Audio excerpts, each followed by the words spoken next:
And hello, movie lovers. So tonight I'm going to do a little small movie news segment that with some of the things that just broke yesterday and today.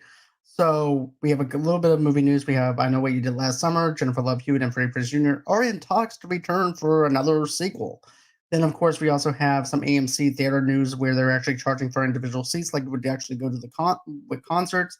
We also have some Fantastic Four news that we're dropped today, and then of course we also have some news about Knock at the Woods. So, with that being said, let's go on ahead. Let's get on with the show.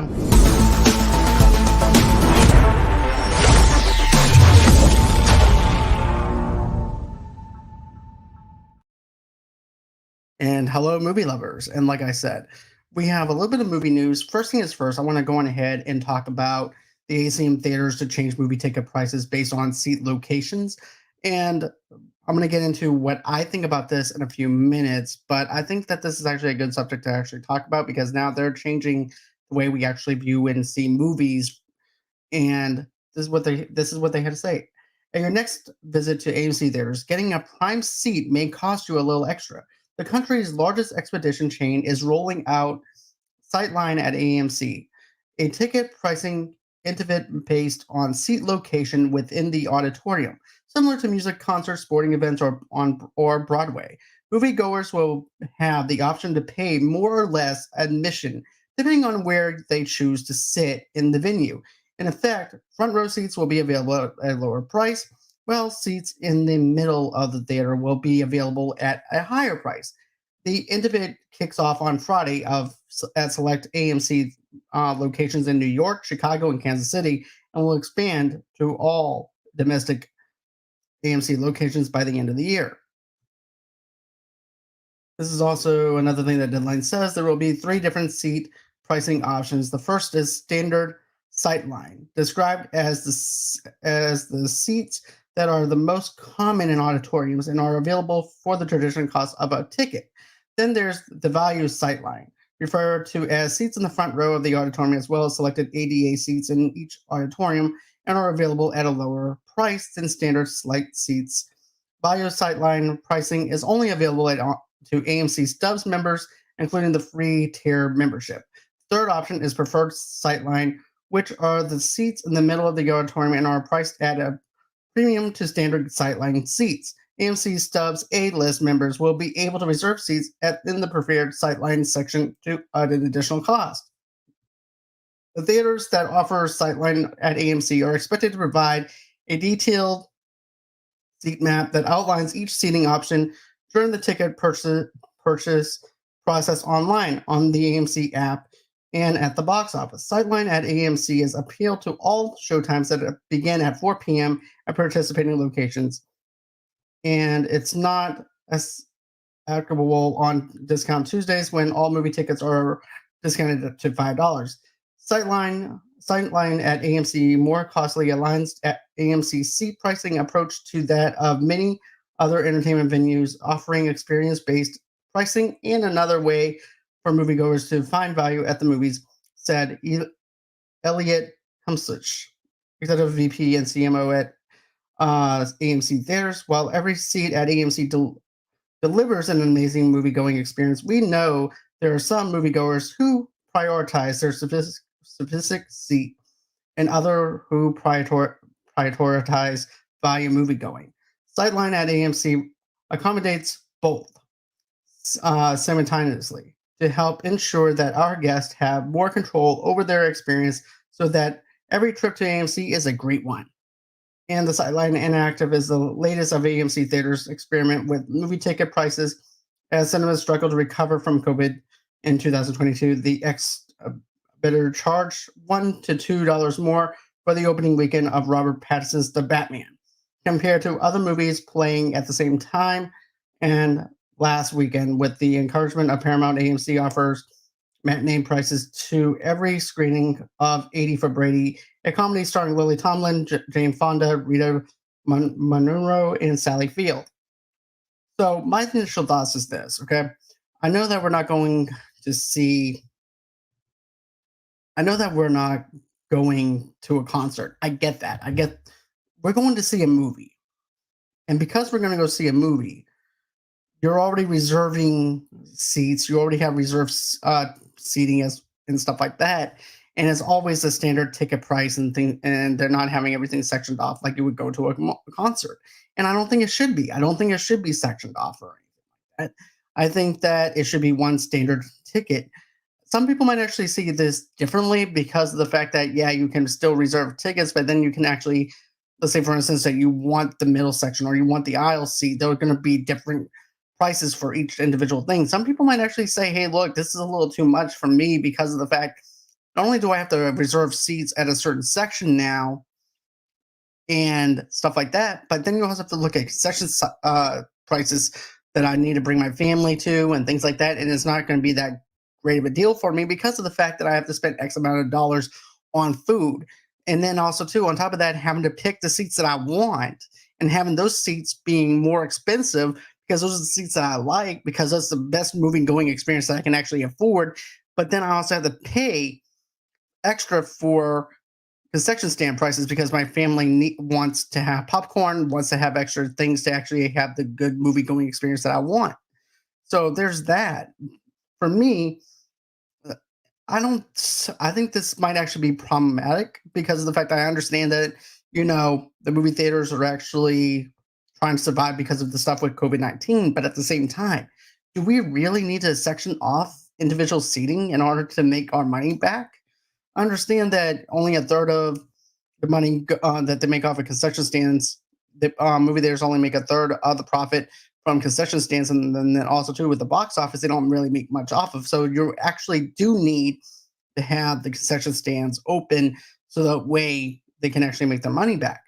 But I don't see this actually surviving. I don't see this is actually going to be something that's going to keep on happening where you're going to end up paying individually for individual seats. And then on top of that, having to pay a ticket price like you would at a rock concert or anything like that. And I don't see that actually being a long-term thing. But that's just my opinion. And I also don't like it. I really don't like this because of the fact that, let's see here.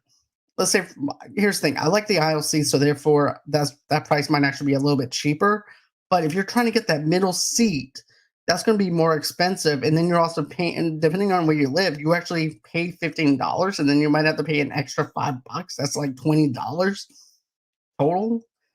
I just don't see this thing working out. But what do you guys think? Do you think this is a good idea of AMC to charge people for individual seating in different sections of the theater? And especially when you're not going to see a rock concert, you're not going to see a Broadway show, you're not getting to see any of that stuff. You're just going to see a movie. And I understand that you have reserved seating already. And some people say, well, it makes sense because of the fact they have reserved seating. But for me, I don't like this idea. Then again, I don't live next to an AMC, so therefore I don't really have to worry about it. But then again, if there's what's good for the goose is good for the gander. So therefore, if, let's say for instance, if it does work out for AMC, next thing you know, you're going to see, other movie theaters do this. So tell me what you guys think in the comments. Do you think it's a good idea or a bad idea? So a little other piece of information that dropped over yesterday. And I didn't even know that this was actually going to be happening. But it looks like I Know What You Did Last Summer might be getting a sequel to I Still Know What You Did Last Summer, which is a movie that took place back in the late 90s. And now it looks like that we're actually going to get a sequel to it. And it's going to have Jennifer Love Hewitt and Freddie Prinze Jr. They're in talks to return to their roles. And then, of course, you also have Kaytin Robinson, who's actually directed this movie as well. And this is what Deadline had to say about this. Exclusive. Following the successful relaunch of Scream, Sony Pictures is looking to blow new life into its own slasher franchise. As sources tell Deadline that Jennifer Kaytin Robinson has been tapped to direct the sequel to I Know What You Did Last Summer, with Jennifer Love Hewitt and Freddie Prinze Jr. in talks to reprise their roles. Insiders say that the project is in early development and that Neil H. Mortez is in talks to return as the producer, with Leah McKendrick on board to write the script. Sony had no comment on the project. The original pick follows four young friends found by a tragic accident who reunited when they find themselves being stalked by a hook-wielding maniac in their small seaside town. The original was a hit and not only led to a sequel, but also helped launch the careers of Jennifer Love Hewitt, Freddie Prinze Jr., Sarah Michelle Gellar, and Ryan Phillippe. I think that's how you say it. But plot details for this latest installment are still unknown. While McKendrick is pinning the pick, the idea for the new film came from Robinson and McKendrick, who blew away studio executives when they pitched the idea for a sequel last fall, especially when the recent success of the Scream franchise. That film has recently relaunched with original cast members returning, and the idea of bringing back original cast members to draw in old school fans while also adding fresh faces to relaunch the series was too good for the studio to pass up.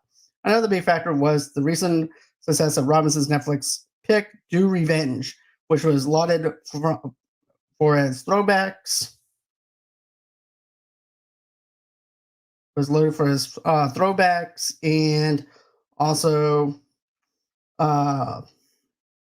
landed for the throwbacks to late 90s picks like Cruel Intentions, and was something executives knew Robinson could tap into the developing of this new story.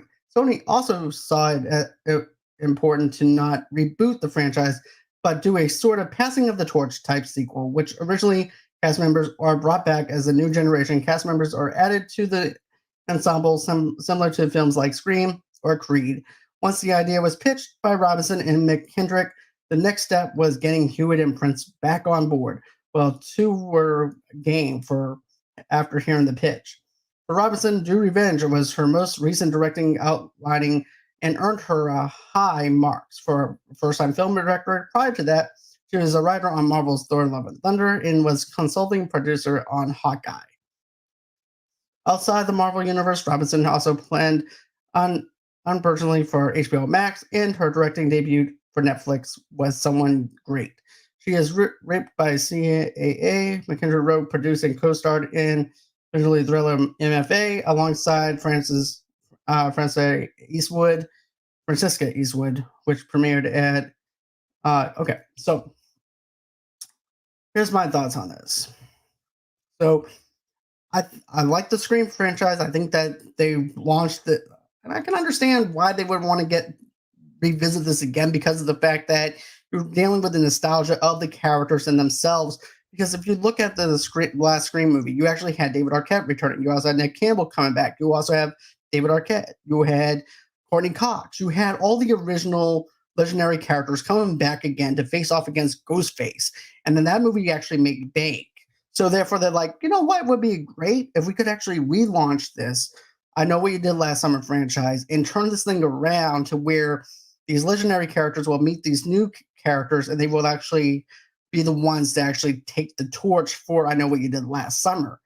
And therefore, we can actually might be able to kill off some of the legendary characters, maybe keep maybe one or two to keep the franchise still going while also introducing people to new characters. And here's the thing. I Know What You Did Last Summer is a great one sequel kind of movie to me, in my opinion, in the very first movie. And the second one wasn't that great whenever you look at the sequel or anything like that, but it was still kind of fun. But at the same time, you can definitely tell it was kind of forced. With this one, if they go ahead and do the Scream formula, the way they're actually talking, where you actually have these legendary characters and then you mix them in with this new generation, I think it could actually work. And I believe that you would actually have to kill off one of those characters, legendary characters, to pass the torch on to these new generation of characters, so that way the franchise can live on. But the question is, which one do you actually kill off? Do you kill off Freddie Prinze Jr.? Do you kill off Jennifer Love Hewitt? And my guess is that you would actually kill off not Jennifer Love Hewitt, but you would actually kill off, in fact, Freddie Prinze Jr. And then you actually pave the way for the new generation of people, and then have Jennifer Love Hewitt show up in certain movies, and then maybe kill her off in the next sequel after that, if you wanted to do that. But, you know, and I also know for a fact that they actually tried doing a TV series of I Know What You Did Last Summer, and it crashed and burned to the ground. And I just didn't really care for a TV series. This actually has me kind of interested, like I said, because of the fact that you have a success like the Scream franchise just relaunched their franchise last year, and then now they're having this new Scream movie. So it's kind of interesting to see how this actually will play out, which I think that the Scream movie actually makes more sense because of the fact that you're dealing with more rules, more ways of the character could actually live or die. With this one, you're dealing with something that's totally different because of the fact that these kids winds up running over this one person that they thought that they had killed when they were drunk, and then all of a sudden he winds up coming back to avenge them for the death that for his death. So you have that mystery element of who's doing it, and this turns into a slasher film. With this one, I'm kind of interested on what these new characters do in order for them to be stalked by somebody, and how the similarities are actually the same as what Jennifer Love Hewitt and Robert Downey Jr. actually not Robert Downey Jr. but Freddie Prinze Jr. goes through. So that's something that is going to be kind of interesting to actually see as this news actually develops. But am I sold on it? Yeah, I'm actually kind of sold on it, but I'm hoping that they don't do it according to how the book is. Because if they go according to the book, there is no man with a hook. There's a guy with a gun that's killing these people instead. So I'm hoping that they don't go that route where they're adding in these legendary characters, mix them with these new characters, and then putting in the first book into this new way of doing it. So I'm hoping that they don't do it that way. But what do you guys think? You guys excited for I Know What You Did Last Summer? Tell me in the comments, and tell me if you guys are wanting a new I Know What You Did Last Summer movie with Jennifer Love Hewitt and Freddie Prinze Jr. And also, of course, adding in these new characters. So next I have the Fantastic Four news, and this is going to be wrapping up our movie news segment. So here's the thing.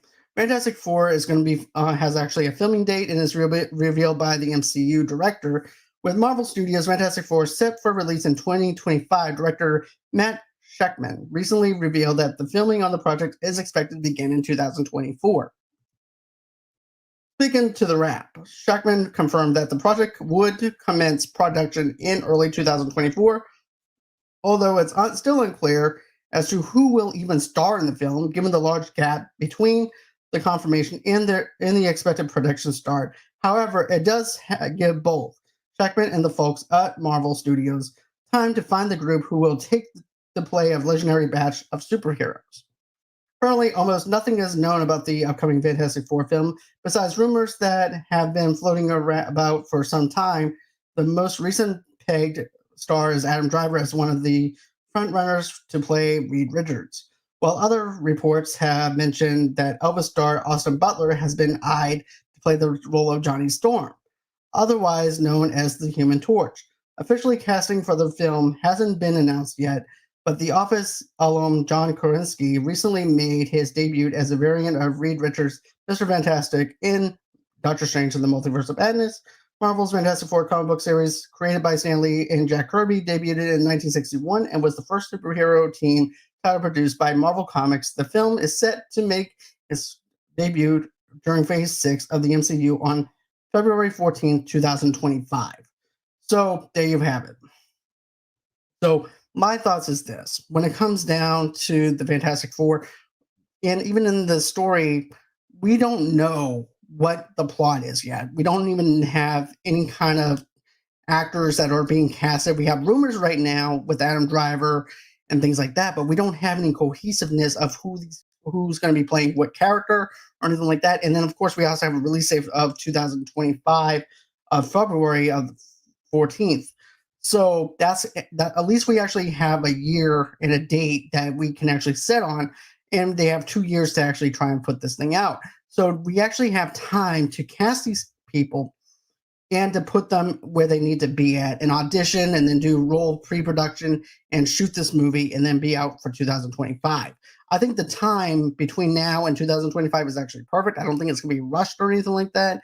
I do think that they need to take their time like they've been doing with the casting and trying to figure out who's good for the role, instead of just giving us something and throwing something at the wall and hoping and praising that it actually sticks, versus it just taking your time and slowly build out what you want for your Fantastic Four universe. And I think doing it in 2025 on February 14th actually makes sense, because, for instance, you can actually go out on a date and go to a movie, go to dinner, and then therefore you actually have some type of way of actually talking to the person that you're with on your very first date or whatever, and therefore you have something in common to talk to them about.